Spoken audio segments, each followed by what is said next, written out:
안녕하십니까. 찬양을 드리는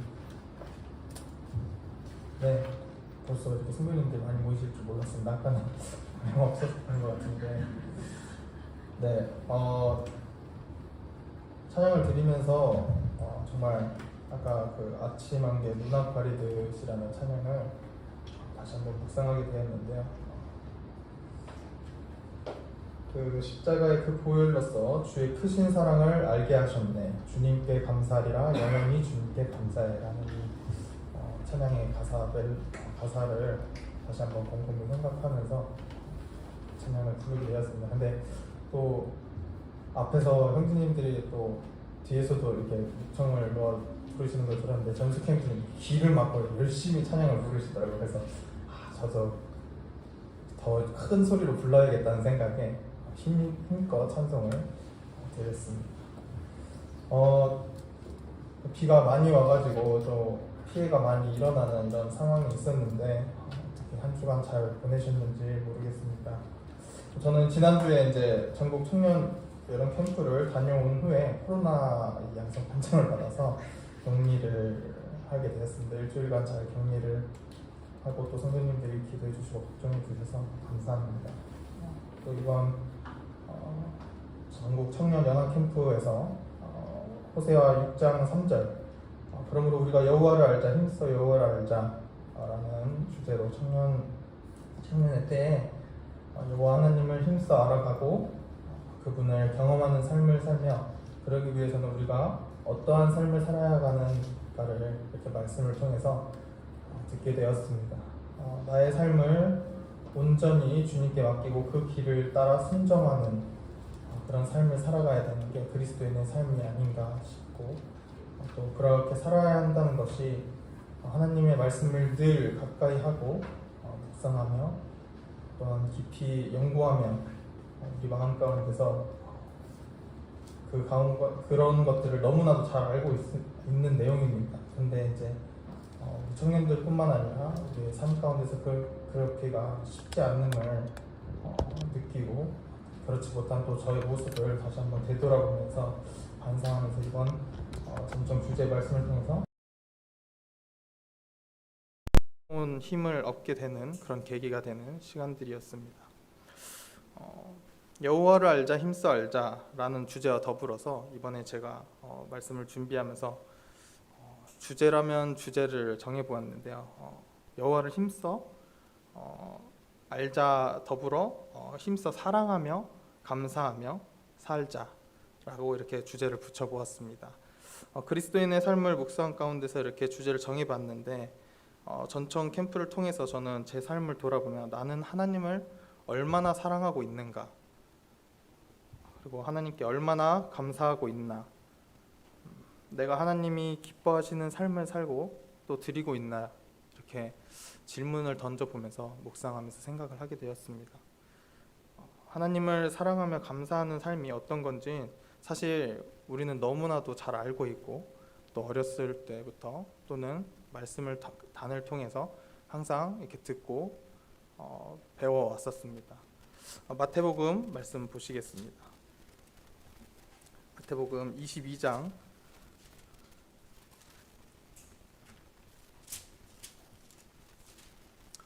혹시 잘 들리시나요? 지금 네. 22장 37절입니다.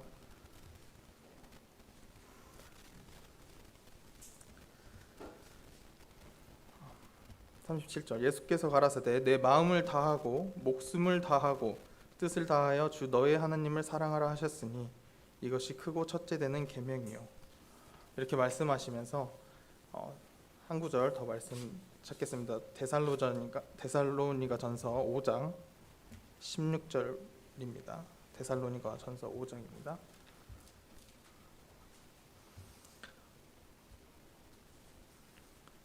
네, 다 찾으신 줄 알고 읽겠습니다. 항상 기뻐하라, 쉬지 말고 기도하라, 범사에 감사하라. 이는 그리스도 예수 안에서 너희를 향하신 하나님의 뜻이니라.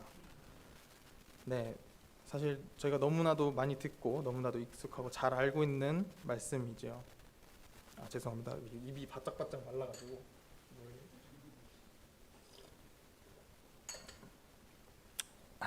여담인데 지금 현준 형제님이 이렇게 오랜만에 수요집회 참석하는데 사전 답사로 이렇게 오셨답니다. 근데 저도라고 하는 표현은 좀 그렇지만 입이 바짝바짝 마를 겁니다. 아마 물 이렇게 1리터 정도 준비해 주셔서 말씀 잘 하시길 바랍니다. 사실 제 차례가 너무 빨리 돌아오는 것 같아 좀 그랬는데 현준 형제님이 제 앞에 있었는데 또 이게 상황을 주님께서 또 예비하신 것이 아닌가 이렇게 생각을 하게 됐습니다. 네, 계속 이어서 하나님은 우리를 너무나도 사랑하셔서 하나뿐인 아들 독생자 예수 그리스도를 내어주셨습니다. 말씀이 육신이 되어 우리 가운데 거하시고 우리가 그 영광을 보니 아버지 독생자의 영광이요 은혜와 진리가 충만하더라. 말씀이 육신이 되어 오신 이 주님이 이 땅에 오셔서 우리를 섬겨주시고 사랑과 은혜를 베풀어 주시고 끝내는 하나님의 뜻을 이루고자 십자가에서 죽기까지 순종하신 이 놀랍고 놀라운 사실을 이 사랑과 은혜를 알게 하시고 깨닫게 하시고 믿음을 허락하신 이 부분을 통해서 우리가 하나님의 자녀가 되고 믿는 믿음으로 이렇게 하나님께 또 담대함으로 예배를 드리는 예배자로 살아가는 거룩한 삶을 허락해 주신 이것을 통해서 저는 나의 마음을 다하고 목숨을 다해서 하나님의 뜻을 항상 기뻐하고 쉬지 말고 기도하면서 범사에 감사해야 한다는 이런 삶을 살아야 한다는 것을 너무나도 잘 알고 있었지만 또 참 그렇게 살기가 쉽지 않은 것 같습니다. 내 삶에 변화가 있어야 하는데 그러기 위해서는 어떤 삶을 살아야 하는지 또 이번 전청에서 최세만 형제님을 통해서 듣게 되었습니다. 먼저 중요한 것은 하나님을 경험하는 삶이라고 이렇게 말씀하셨습니다. 나는 하나님을 얼마나 알고 있으며 얼마나 경험했는가를 제 자신 속에서 이제 질문을 던지면서 성도님들은 하나님을 얼마나 경험하셨나요? 이렇게 질문을 던져보고 싶습니다. 하나님을 아는 지식에서 자라가야 하며 하나님께 받은 사랑과 은혜를 경험했다면 진짜 그 사랑에 감사함으로 전심으로 내 모든 것을 드리는 삶을 살으라 라는 이 말씀을 듣고 저는 또 생각하게 되었습니다. 저는 처음에 하나님을 경험한 것이 언제일까 이렇게 생각을 하면서 하나님께서 나 같은 사람도 구원해 주신 그 날이 내가 하나님을 만난 첫 번째 경험이지 않을까라는 생각을 하게 되었습니다. 그리고 그 기억이 생생하게 나는데 제 구원 간증은 예전에도 몇 번 한 적이 있었는데요. 어렸을 때 그 캠프를 자주 다녔던 저는 말씀을 통해서 또 구원 상담을 또 많이 받고 항상 캠프에 갔다 오면 구원 받았어요 이렇게 말했던 기억이 있는데 참 딱 이 마음 가운데 믿음이 굳건하게 세워지고 내 마음 가운데서 믿음을 허락해 주신 부분을 딱 느꼈을 때 되게 뭔가 뻥 뚫리는 그런 시원함과 또 말할 수 없는 그런 기쁨이 넘쳐났었습니다. 근데 이 성도님들도 다들 구원 받았을 때 그 감사와 기쁨과 그런 열정 넘쳐나는 이 사랑을 받았을 때 그 감격은 분명 말로 표현할 수 없을 거라고 생각이 듭니다. 하지만 이 공중의 권세 잡은 자 곧 사단 마귀는 이러한 저희들을 가만두지 않죠. 하나님의 사랑에서 떨어뜨리려고 온갖 것으로 유혹하고 모이기를 패하게 하고 하나님을 우선순위에서 끌어내리고 우상을 섬기게 하는 등 그런 모든 악랄한 행위들을 통해서 결국 성도들과의 모이기에서 패하게 되고 세상과 타협하게 되고 모임에서 점점 멀어지게 되면서 결국 아버지 하나님을 떠나는 그런 안타까움들이 우리 주위에서도 너무 많이 일어나고 있는 것 같습니다. 저 또한 마찬가지로 무엇인가 조금이나마 흥미가 생기거나 아니면 좋은 것들이 내 눈앞에 당장 나타나면 나의 기준대로 나의 그런 생각대로 선택하며 살아가고 있지를 않나 하는 생각을 하면서 돌이켜보며 또 반성하고 주님께 온전히 맡겨야겠다는 이런 생각을 하게 되었습니다. 청년의 시간 때도 저희가 레위기를 묵상하고 교제하는데 하나님의 거룩함과 그 사랑을 그림자로 비춰지는 이 부분들을 청년들과 교제하면서 하나님을 기쁘시게 하는 또 삶이 무엇일까 라는 생각을 하게 되었습니다. 네, 히브리서 10장 말씀 같이 보시겠습니다.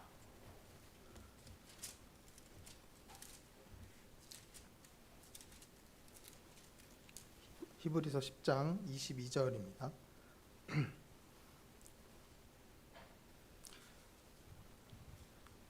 다 찾으신 줄 알고 읽겠습니다. 우리가 마음의 뿌림을 받아 양심의 악을 깨닫고 몸을 맑은 물로 씻었으니 참 마음과 온전한 믿음으로 하나님께 나아가자. 또 약속하신 이는 미쁘시니 우리가 믿는 도리의 소망을 움직이지 말고 굳게 잡아 서로 돌아보아 사랑과 선행을 격려하며 모이기를 패하는 어떤 사람들의 습관과 같이 하지 말고 오직 권하여 그날이 가까움을 볼수록 더욱 그리하자. 네, 그 뒷장에는 믿음이 없이는 하나님을 기쁘시게 못한다는 11장 6절에 나온 말씀을 통해 우리는 온전한 믿음으로 하나님께 나아가야 하는 것이 우리 그리스도인의 삶이지 않을까, 그리고 또 나의 참된 믿음의 삶이지 않을까라고 이렇게 묵상하게 되면서 생각을 하게 되었습니다. 제가 이번에 이제 코로나로 인해서 저희 어머니와 다른 장소에서 격리를 하게 되었습니다. 다들 알고 계시죠? 혹시 모르시는 분을 위해서 이렇게 말씀을 드렸는데 또 아버지의 재감염을 위해서 조심한다고 하는 의미에서 다른 곳에서 격리를 하게 됐습니다. 사실 이번 이 변이 오미크론은 사실 저번 정말 그 델타 때와는 비교도 할 수 없을 정도로 미약하고 아무렇지도 않게 지나간 것 같습니다. 아픈 것도 잠시 빠르게 지나갔고 일상생활하는 데 있어서 문제가 없는 정도의 그런 코로나였던 것 같습니다. 물론 이것 또한 하나님의 은혜라고 생각을 합니다. 제가 격리를 하면서 근데 한날은 너무 이제 다른 데 격리하고 있다 보니까 이제 심심해서 있었는데 산책도 가끔 이렇게 나가고 했었습니다. 그런데 이제 비가 너무 많이 와서 한날은 비가 너무 많이 와서 제가 그날 저녁에 커피를 마셨었는데 잠이 쉽사리 들지 않았습니다. 그래서 이렇게 밤이 깊어가는 누워서 이제 이렇게 눈을 감고 이런저런 생각을 하게 되는데 갑자기 하나님께 너무나 감사하는 그런 큰 마음을 주셨습니다. 그래서 내가 이 아픈 것도 아파서 격리하는 것도 감사를 하게 되었습니다. 나를 치유하시는 것도 하나님이시고 나의 모든 것이 나의 고난일 수도 있고 나의 또 행복한 길일 수도 있지만 이것이 하나님의 은혜라는 걸 생각하니까 너무나 감사가 되었습니다. 그래서 이때까지 지나온 시간들이 너무 감사가 되었고 구원받고 지금까지 나의 삶 가운데서 하나님을 경험케 하시고 그 은혜에 감사할 수 있는 이 삶을 허락해 주신 것에 대해서 너무 감사가 돼서 벌떡 일어나서 무릎을 꿇고 머리를 숙여서 주님께 기도를 했습니다.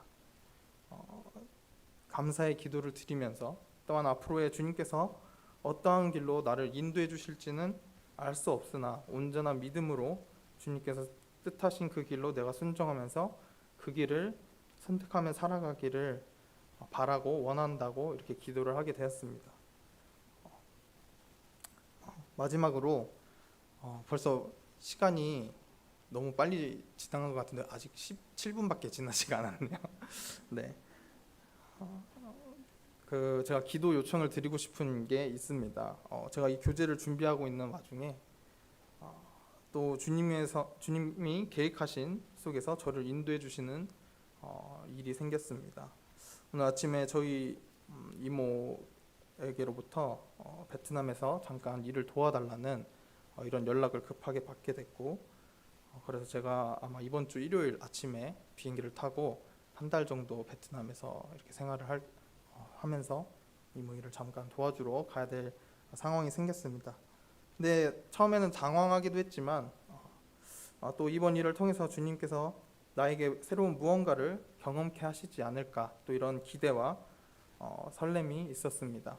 그러면서 나의 이런 부담과 이런 슬픔과 뭐 고난과 이런 역경이 있더라도 주님께서 다 주님께 온전히 맡기고 의지하고 믿음으로서 그 길을 또 걸어가야 하는 그런 또 제 자신을 보고 주님께 온전히 모든 것을 맡기는 그런 삶을 선택하는 삶을 살고 싶어서 그렇게 하기로 했고, 제가 또 한 달 동안 가서 별 탈 없이 잘 지내다 올 수 있도록 기도해 주시면 감사하겠습니다.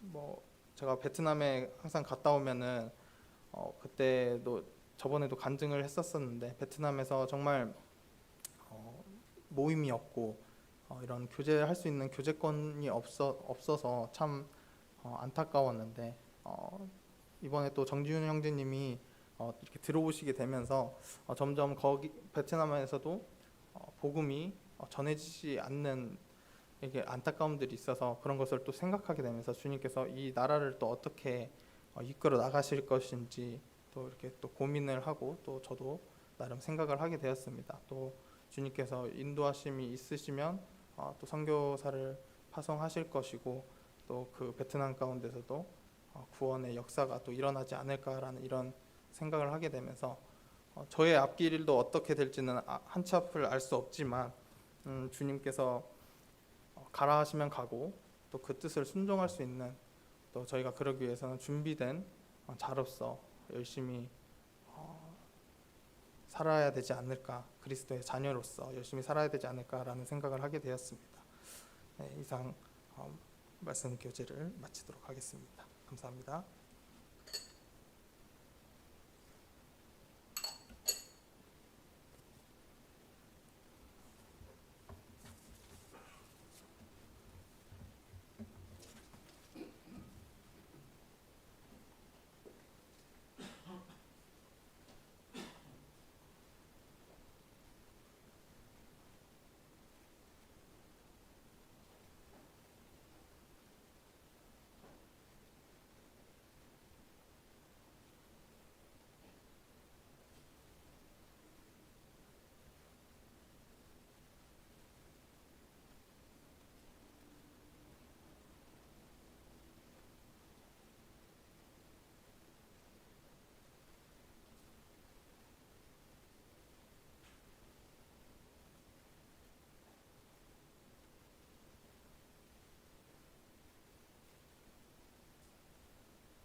안녕하세요.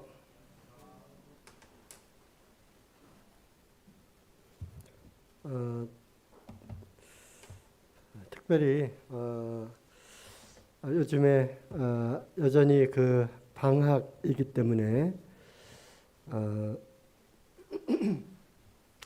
열심히 일하시는 성도님들 앞에 대단히 송구스럽지만 시간적 여유가 있어서 또 다음 학기부터는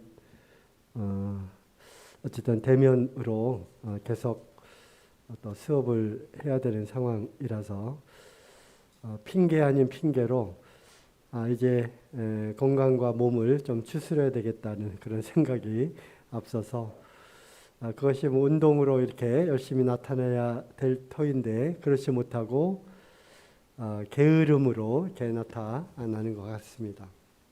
어쨌든 주님이 저에게 주신 이 시간이라고 하는 그러한 아주 유용하고 큰 자원을 잘 사용해서 또 성도님들에게 또 필요한 영적인 말씀과 또 이러한 교제들을 준비하고 해야 될 터인데 갈수록 게을러지는 것 같습니다. 가만히 앉아서 듣는 것이 얼마나 큰 복인가를 또 여전히 계속 앉아 있으면서 생각을 해보게 되면서 그냥 아무 생각 없이 와서 들으면 좋겠다는 그런 생각을 해보게 되었습니다. 때로는 이 강단이 또 너무 오랫동안 비어 있게 되면 또 모임을 인도하는 형제님들 그리고 특별히 또 교사의 은사가 있는 그러한 분들이 이렇게 참 좌불안석입니다. 몸둘 바를 모르겠고요. 그래서 그럴 바에는 차라리 무엇이 되었던 조금이라도 교제할 수 있는 거리를 또 기도 가운데 준비를 해가지고 수요 집회에 나와야 된다 하는 그러한 부담을 늘 갖고 있습니다. 그렇지만 오늘은 뭐 특별히 준비한 게 별로 없어요. 다만 오기 바로 전에 주님께서 어떤 말씀을 또 생각나게 하셨고 또 기회가 되면 그 말씀에 있는 단어 한 가지만이라도 한번 우리가 생각을 해보면 좋겠다. 그렇게 해서 허락이 된다면 그 말씀을 읽고 그 단어를 한 번쯤 생각해 보는 것만으로도 유익이 되겠다 하는 그런 생각을 하게 되었습니다. 또 많은 형제님들이 또 겸손하셔서 또 나오지 않고 계셔서 제가 이렇게 시간을 좀 활용하도록 하겠습니다. 고린도전서 4장 1절 2절 말씀입니다.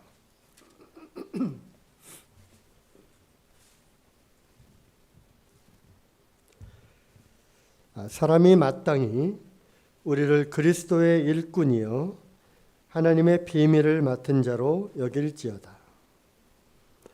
그리고 맡은 자들에게 구할 것은 충성이니라. 오늘 주제 단어는 무엇일 것 같습니까? 네, 충성입니다. 충성. 하나님께서는 우리에게 이 놀라운 복음의 비밀을 우리에게 맡기셨습니다.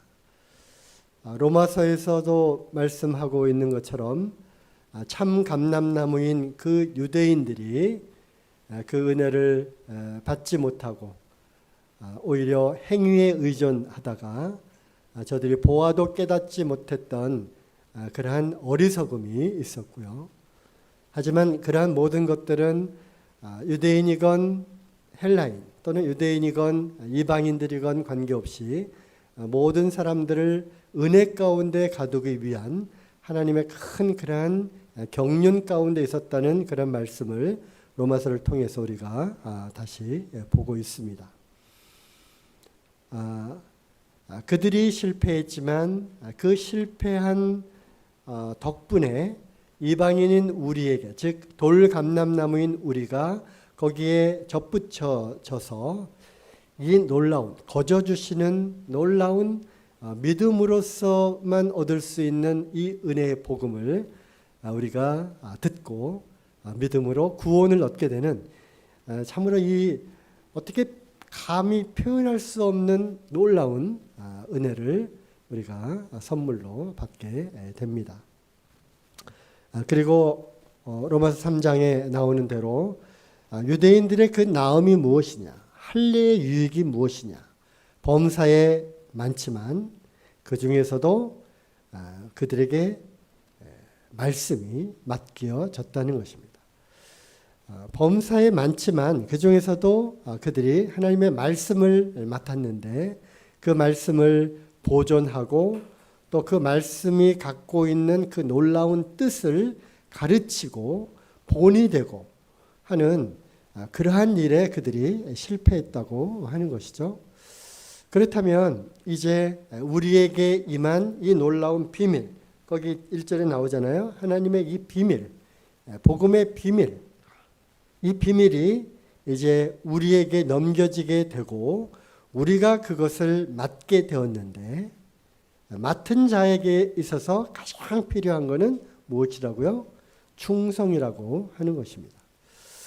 그래서 과연 나는 얼마나 이 주님께 충성하고 있는가? 또 주인님께서 나에게 맡겨준 이 놀라운 것들, 이 놀라운 것들은 참 너무나도 많죠. 이 복음과 우리에게 주신 은사와 또 나에게 주신 재능, 달란트, 또 나에게 주신 모든 이러한 나의 환경들, 시간과 물질과 건강과 또 지식과 뭐 이러한 다양한 것들을 우리에게 주셨는데 우리는 이것을 얼마나 충성스럽게 잘 감당을 하고 있는가라는 것이죠. 이 충성이라고 하는 그 한자 단어를 아시나요? 충성. 가운데 중자에 마음 심자가 충이라고 있잖아요. 우리의 충성은 우리의 마음 그 깊은 곳에, 마음 그 중심 속에 깊이 파묻어 둔 그것이 바로 충성이라고 생각을 합니다. 이 옷을 찢으면 이제 살감만 드러나겠죠. 칼을 찢어서 심장을 이렇게 꺼내면 그게 붉게 벌떡벌떡 뛰는 그런 붉은 그런 심장이 나오잖아요. 바로 우리의 그 폐부, 심장 이 깊은 곳에 있는 그러한 나의 마음 가장 가운데 자리를 잡고 있는 것, 그게 바로 충성이라고 하는 그 충자죠. 그래서 우리의 이 심장, 그리스도의 심장을 우리가 품고 있잖아요. 이 벌떡벌떡 뛰는 이 우리를 군사로 부르신 우리 주님 앞에 우리가 심장을 꺼내서 보여줄 것은 바로 충성밖에는 없다는 것입니다. 영화나 이런 영화의 이제 어떤 장면들을 보면 이제 군대와 군대가 맞붙어서 전쟁을 하게 되죠. 그러면 이제 기수가 그 부대를 상징하는 또 그 나라를 상징하는 그 길을 잡고 저것을 이제 쓰러뜨리고 뺏기느냐 아니냐의 그러한 싸움이기도 하죠. 그런데 거기에 보면은 충성 충자가 이렇게 쓰여져 있는 그러한 영화도 있습니다. 그렇죠? 충성 충 국가에 충성하고 너의 왕에게 충성하라고 하는 것이죠. 우리가 기사 자기를 하게 될 때 칼을 가지고 기사로 임명을 하죠. 양쪽 어깨에 또 이마에 무릎을 꿇게 하고 이제 충성을 다하고 충성을 다하지 않을 때에는 바로 이 칼로 이 목이 베어질 것이다라고 하는 그런 뜻과 함께 바로 군사의 가장 핵심적인 단어가 바로 충성이죠. 그래서 이 칼을 갖고 이 나라와 또 주군인 이 왕을 위해서 목숨을 바쳐서 충성을 다해달라고 칼을 갖고 기사자결을 하게 되죠. 우리는 그리스도의 군사로 부름을 받은 자들입니다. 군사로 부름을 받은 자는 자기 일에 매이는 자들이 결코 아닙니다. 우리를 부르신 자를 기쁘게 해드리는 것, 그것이 바로 군사로 우리를 모집한 그러한 이유이기도 한 것이죠. 맡겨진 것입니다. 군인에게 맡겨진 것은 바로 이 나라를 지키는 그러한 일이 맡겨진 것이죠. 우리가 이 하나님의 나라를 확장하고 또 온갖 영적인 그러한 수많은 공격이 가해지고 있는 그런 상황에서 우리는 영적인 군인으로서 충성스럽게 이 나라를 우리가 지켜야 될 그런 의무가 또 있는 것입니다. 옛날에 지금은 그 문구가 이제 조금 달라졌다고 하는데요. 옛날에는 국기에 대한 경례를 할 때 항상 국기에 대한 경례, 거수 경례를 하기도 했고요. 또 여기다가 이렇게 가슴에다 손을 얹어서 국기에 대한 경례와 함께 뭐가 흘러나오죠? 나는 자랑스런 태극기 앞에 조국과 민족의 영광을 위하여 몸과 마음을 바쳐 충성을 다할 것을 굳게 맹세합니다. 좀 달라졌나요? 굳게 다짐합니다. 굳게 다짐합니다. 네.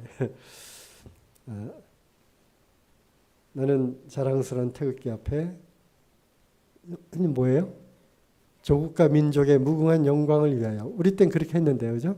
요즘에 좀 달라졌다고 합니다. 그래서 우리가 태극기를 향해서, 즉 국가 이 대한민국을 상징하는 그 태극기를 향해서 우리는 상징적으로 이 나라와 민족을 위해서 충성을 다할 것이다. 그리고 몸과 마음을 바쳐 충성을 다할 것을 다짐하는, 또 맹세하는 그러한 맹세를 하게 되죠. 그래서 우리는 얼마나 충성을 다하고 있는가 하는 것을 생각해 보도록 하겠습니다. 자, 먼저 히브리서 3장 2절부터 보시면 성경에는 참 충성스러운 사람들이 참 많이 나옵니다. 생각나는 대로 몇 구절 한번 찾아보도록 하죠. 히브리서 3장 2절부터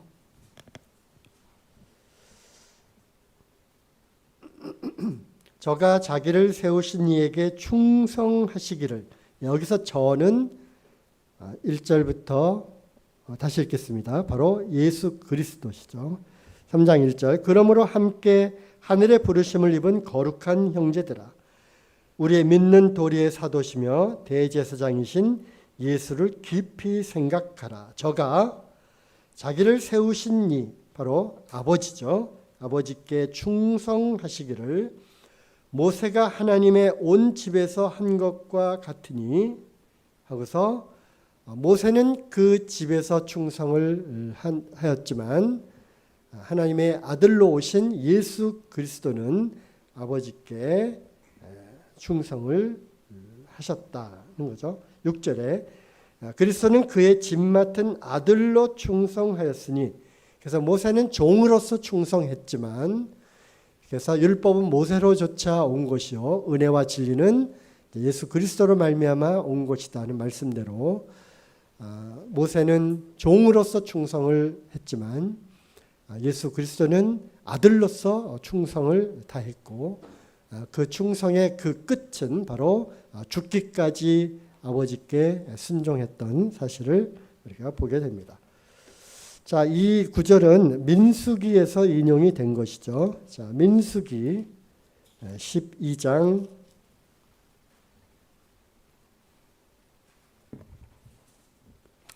12장에 하나님께서 모세에 대한 송사를 받게 되었을 때 그렇지 않다.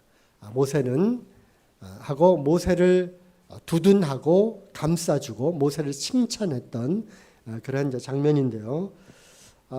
잘 아시는 말씀 3절 나오죠. 이 사람 모세는 온유함이 지면의 모든 사람보다 승하더라.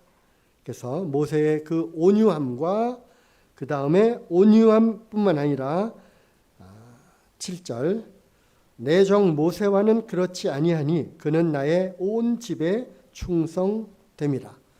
그래서 모세는 온유하면서도 충성된 종이었고, 바로 그 모세를 통해서 하나님께서 이스라엘 백성들을 이끌어낸, 그리고 광야의 모든 여정들을 인도하여 낸 정말로 충성스러운 사람이었음을 우리가 모세의 그런 일생을 통해서 보게 될 때 우리가 또 큰 교훈을 받게 됩니다.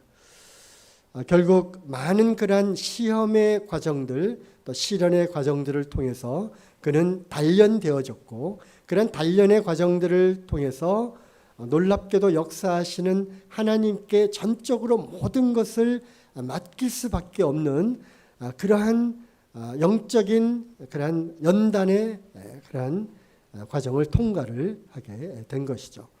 그래서 우리가 충성심을 갖고 주님을 섬겨 나가는 데 있어서 모세와도 같은, 그래서 많은 그런 광야에 시험 받을 만한 그런 많은 그런 수많은 상황 속에서도 오로지 그 하나님을 향한 그 마음의 중심은 결코 흐트러지지 않았을 뿐만 아니라 점점 연단되고 단련되어 갔음을 우리가 보게 됩니다.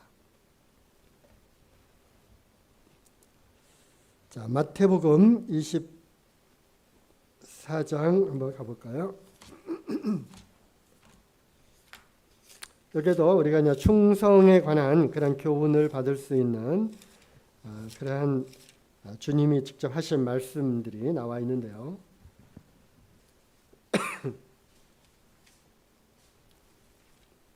마태복음 24장 44절 이러므로 너희도 예비하고 있으라. 생각지 않은 때에 인자가 오리라. 그래서 24장은 전체가 다 주님의 다시 오실 때, 이 종말의 때 어떤 일이 일어나겠습니까? 라고 묻고 주님이 또 대답해 주시는 그런 장면인데요. 결론이 거기 나오잖아요. 깨어 있으라고 하는, 그리고 예비하고 있으라. 어느 때 주인이 오실지 모른다. 그러면서 주시는 말씀이 바로 45절 충성되고 지혜로운 종, 이것을 오늘날 우리에게 요구하고 계시다고 하는 것이죠. 이제 주님의 다시 오심이 임박하다고 하는 것을 우리가 이제 점점 피부로 느껴가고 있는 이때에 깨어 있고 또 졸지 않고 주님 다시 오심을 예비하는 이 순간에 우리에게 요구되는 가장 중요한 덕목 중에 하나가 뭐냐? 갈라디아서에 그 성령의 열매가 나오잖아요. 그죠? 뭐가 나오죠?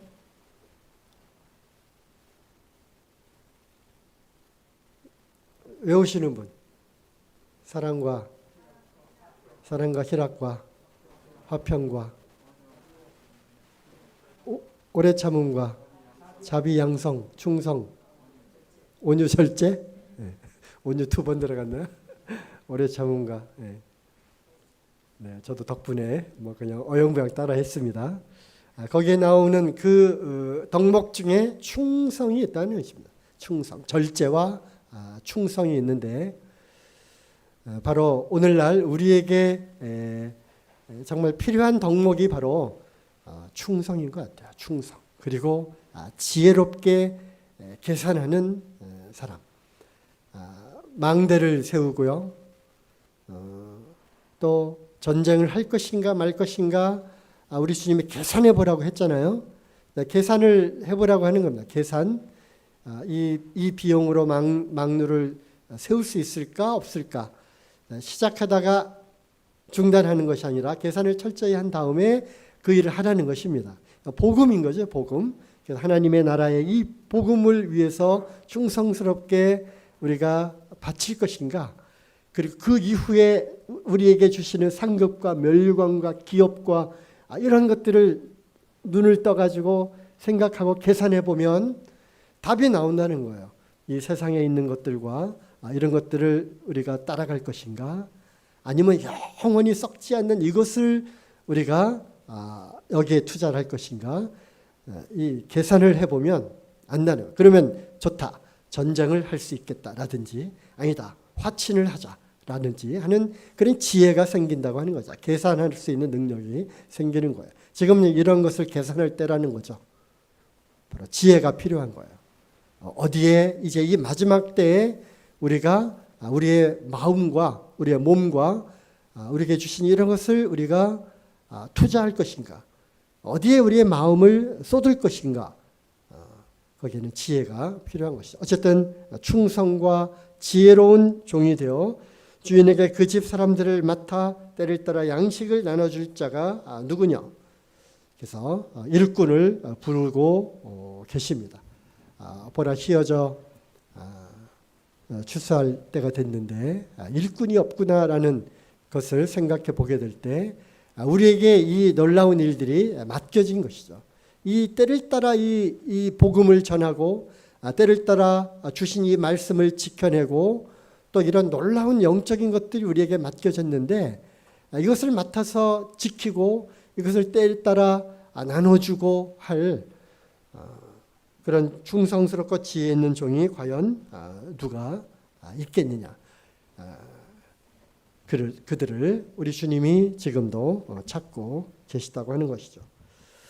또 충성에 관한 말씀으로 계속 이어지는데요. 25장 열처녀의 비유가 있고요. 이어서 21절 그 주인이 이르되 잘하였도다 착하고 충성된 종아 내가 작은 일에 충성하였음에 내가 많은 것으로 내게 맡기리니 내 주인의 즐거움에 참여할지어다. 그래서 역시 주님의 다시 오시는 그때에 우리가 준비하고 예비해야 되는 우리의 자세를 계속 이어서 비유로 말씀을 하고 계시는 거죠. 그러면서 이제 달란트의 비유에서 말씀하시는 것처럼 우리에게 맡겨진 이 작은 것, 참 우리가 지금 어떻게 보면 아주 큰 일을 뭔가 지금 하고 있진 않잖아요, 그죠? 본인이 본인을 한번 생각을 해봐도 내가 정말 주님을 위해서 내가 정말 전심전력해서 지금 무언가를 하고 있는가? 글쎄 모르겠습니다. 참고로 우리 최세만 형제님, 김정희 자매님 오늘 미얀마로 출국하셨습니다. 다시 그 계엄령이 여전히 선포되어 있고 또 질병과 아주 열악한 무더위 속으로 다시 죽으면 죽으리라 하고 출발을 하셨습니다. 어쨌든 위에서 기도해 주시고요. 어쨌든 그러한 것들을 생각해 보게 될 때 비교가 되는 거죠. 그렇다면 나는 지금 나에게 맡겨주신 이러한 것들을 충성스럽게 지금 잘 감당해 나가고 있는가? 아니면 나에게 맡겨진 지극히 작은 이 부분마저도 지금 잘 감당하고 있지 못하는가? 나의 충성심을 한번 보라고 하는 것이죠. 허덕허덕 되고 있나요? 주일날 참석하는 것도 허덕거리고 충성심이라고 하면 정말 목숨을 걸고 이 주인을 위해서 목숨을 바치는 거 아니겠습니까?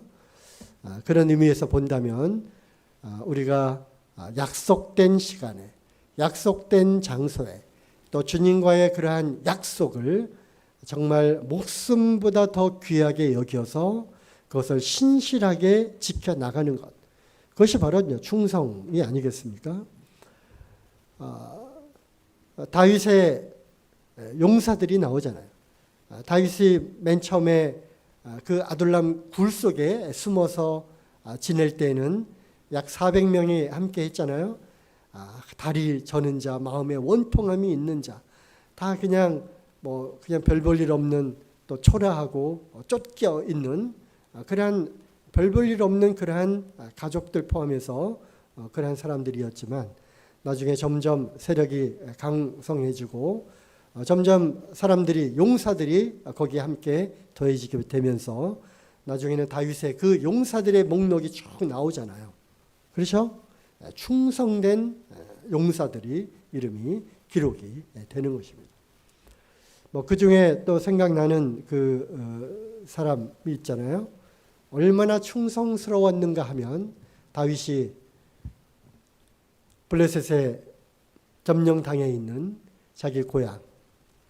다윗의 고향이 어디죠? 다윗의 고향 베들레헴. 베들레헴에 그 어렸을 때 뛰어놀며 마시던 그 생수, 그 우물물이 먹고 싶은 거예요.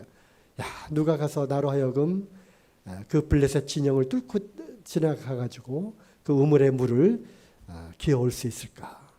그 소리를 딱 듣고 충성된 군인이 거기를 통과해서 자기의 목숨을 걸고 물을 길러오죠. 그죠? 다윗이 그 물을 마셨겠습니까? 내가 어찌 피와 바꾼 생명과 바꾼 이 물을 한가로이 마실 수 있겠는가 해서 그런 장면이 나오잖아요. 네, 처음 듣는 것처럼 앉아 계시는 분도 계시는 것 같은데 우리에게는 과연 그러한 충성심이 있는가라는 거죠. 주님과 복음을 위해서 목숨을 바쳐 나의 구원받았음을, 나의 구원을 증거할 수 있는 그런 기회를 주십시오. 내가 받은 이 구원에 정말 감사할 수 있는, 그리고 그 감사를 표현할 수 있는 그런 길이 있다면, 방법이 있다면 그렇게 하겠습니다. 그래서 그 충성심을 이제 발휘하는 거죠. 자기의 목숨도 개의치 않고 버릴 수 있는. 이제 다음에 이제 화요 자료에 뭐 그런 이제 글이 이제 올라가겠지만, 오늘날도 이 이슬람권에서 또 공산권에서 이 구원을 받고 또 남몰래 침례를 순종한다고 하는 것은 나의 주인이 이제 주님으로 예수 그리스도로 바뀌었다라고 하는 것을 의미하는 것이고, 이제는 그것이 발각되거나 또 그렇게 떳떳하게 드러내는 것, 그것을 결코 두려워하지 않겠다라고 하는 그러한 충성심의 발로라고 하는 것입니다.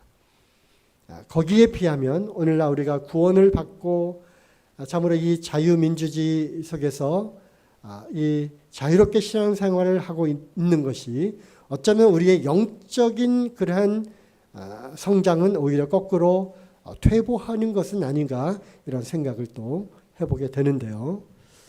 어찌됐든 우리가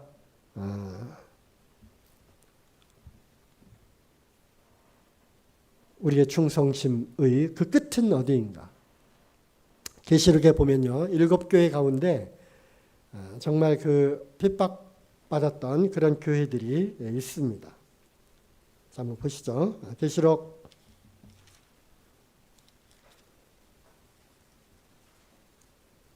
2장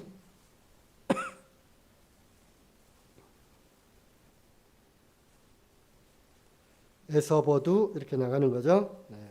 버가모 교회입니다. 2장 12절. 버가모 교회 사자에게 편지하기를, 좌우에 날선 검을 가진 이가 가라사대 네가 어디 사는 것을 내가 아노니 거기는 사단의 위가 있는더라.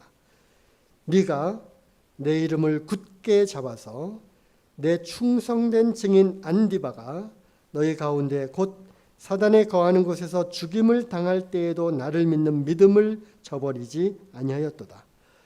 과거에 있었던 이 버가모 교회에 임했던 이 순교의 역사, 지금도 이 동시대에, 이 시대에 오늘날에도 이러한 죽임 당함을, 즉 순교하는 그런 충성스러운 그리스도의 증인이 있다고 하는 사실을 우리는 알아야 되는 것입니다.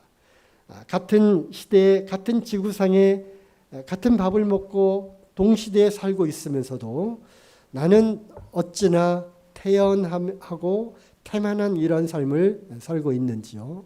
나는 정말 얼마나 신실하고 성실하게, 그리고 더 나아가서는 내 몸과 마음을 바쳐 충성을 다하겠습니다라고 하는 주님을 향한 그런 열정이 과연 얼마만큼 남아있는지 모르겠습니다.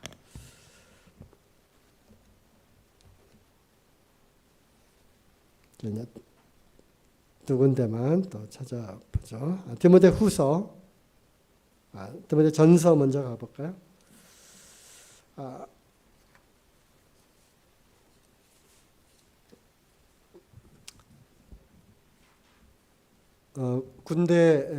군대마다, 부대마다 그 구호가 다 다르잖아요. 충성 많이 하는데, 단결도 하고요. 또 뭐가 있죠? 필승, 필승, 멸공도 있었고요. 충성을 많이 하잖아요, 그죠? 그래서 충성이라고 하는 단어는 군대 용어이기도 하지만, 제가 또 찾아본 구절은 이 자매님들에게도 여전히 동일하게 해당되는 단어다라는 것을 찾게 되었습니다. 디모데전서 3장 11절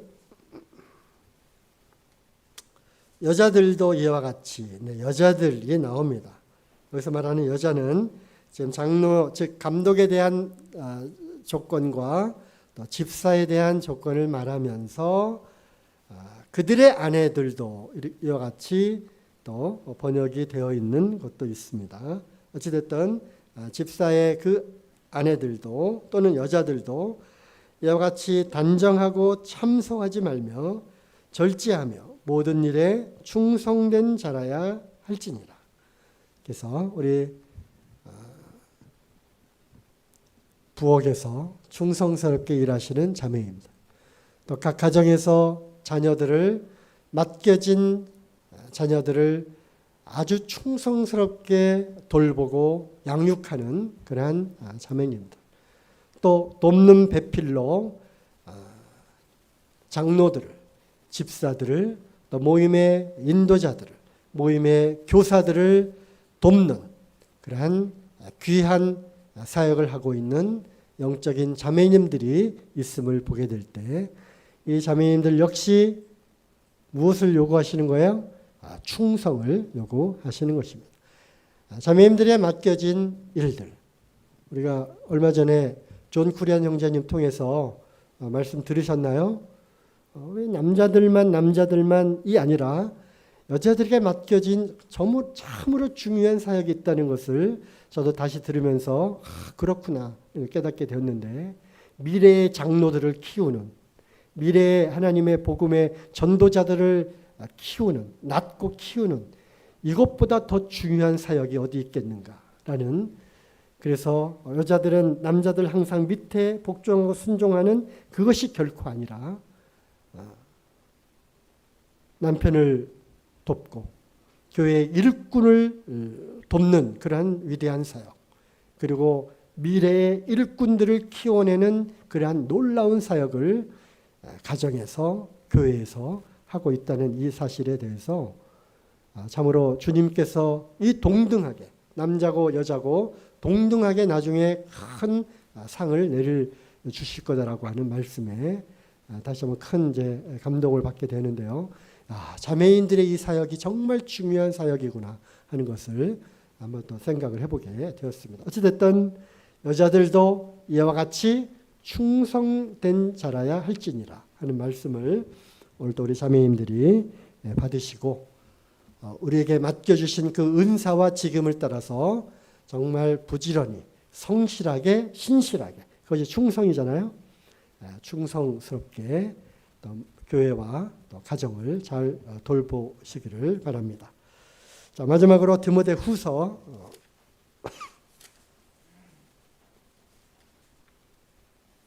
2장 2절 1절부터 연결되니까 볼게요. 내 아들아, 그러므로 내가 그리스도 예수 안에 있는 은혜 속에서 강하고 또 내가 많은 증인 앞에서 내게 들은 바를 충성된 사람들에게 부탁하라. 저희가 또 다른 사람들을 가르칠 수 있으리라 하면서 충성과 함께 좋은 군사 이야기가 나오는데요.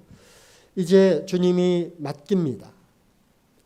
이 맡겨진 이 일을 감당을 하다가 또 다른 사람들에게 이것이 이어지게 되고 맡겨지게 되는데, 주님이 누구를 부르시느냐? 아무나 부르시지를 않는다는 거예요. 누구를 부르셔요? 충성된 사람을 부르는 것입니다. 그럼 우리가 구원을 받고 이 몸된 교회에서 충성을 배워 나가는 것입니다. 부지런히 열심히 청소하고 쓰레기 줍고 또 물을 떠다 놓고 또 허드렛 일을 하면서부터 그가 정말 이 구원의 복음의 빚진 자처럼 살아가는지, 복음에 정말 구원에 감사하는 자로서 그렇게 마음 중심에 그것이 자리 잡고 있는지, 또 이 몸된 교회가 얼마나 소중하고 교회를 섬기는 것이 곧 주님을 섬기는 것이라고 하는 것이 마음 그 중심에 있는지, 그래서 하나씩 충성심을 배워 나가는 것이죠. 그러면서 이제 말씀에 충성되고 또 맡겨진 은사와 달란트에 충성스럽게 그것을 부리듯 사용하고 또 순종하고 그러면서 배워 나갈 때 그 다음 교회의 미래가 바로 이 충성스러운 그 다음 세대에게 맡겨진다고 하는 것입니다. 그래서 이제 생각을 해보게 되죠. 우리가 인생을 살면서 정말 한 인생을 살면서 돌아봤을 때 정말 진짜 진실한 친구 3명이 있다면 그 사람의 인생은 성공한 인생이다 라는 그런 이야기가 있습니다. 돌아놓고 보면 정말 진실한 친구, 어떤 위경에 처했을 때, 큰 위기에 처했을 때 그 친구의 목숨과도 바꿀 수 있는, 내가 대신 죽어줄 수 있겠다라고 하는 정말 의리 있는 친구 3명이 있다면 그의 인생은 성공한 인생이다 이렇게 말을 합니다. 그러고 보면 저는 완전히 실패한 인생이더라고요. 저를 위해서 그렇게 해줄 정말 그 가까운 친구 3명이 있는가? 한 명도 없을 것 같아요. 저는 실패한 인생을 살아가고 있는 것 같습니다. 물론 그렇게 표현을 하고 있다면 이것이 이제 저의 이 대인 관계라든가 저의 이 삶을 돌아보는 그런 어떤 말씀, 성경 말씀 아니지만 그걸로 오래 전부터 이제 박혀 있었는데 그것을 이제 인용을 하게 된다면 교회 안에 정말 충성된 사람 일꾼 3명을 꼽아라. 를 한번 생각해 보세요. 지금 곰곰이 생각을 해보세요. 지금 잠실교회 형제님들, 자매님들 다 포함해서 충성이라고 하는 이 단어를 갖고 정말 그분은 주님 앞에서 충성된 분이야 라고 생각하는 사람 3명을 한번 써서 내보라고 했을 때 과연 나는 그 3명 안에 들어갈 수 있을까? 나는 그러면 주님을 섬기는데 성공한 인생인가? 아니라고 하는 생각을 해보게 되면서 우리가 이 충성이라고 하는 단어를 오늘 또 주님이 또 말씀을 주셨기 때문에 나는 정말 충성스럽게 여김을 받고 있는가? 그렇지 않다면 이제부터라도 주님과 복음을 위해서 이 몸과 마음을 다 바칠 수 있을 정도로 나는 다시금 내 충성심을 다시 쌓아가며 배워가야 되겠다. 이런 생각을 한번 해보는 그런 시간이 되었으면 좋겠습니다.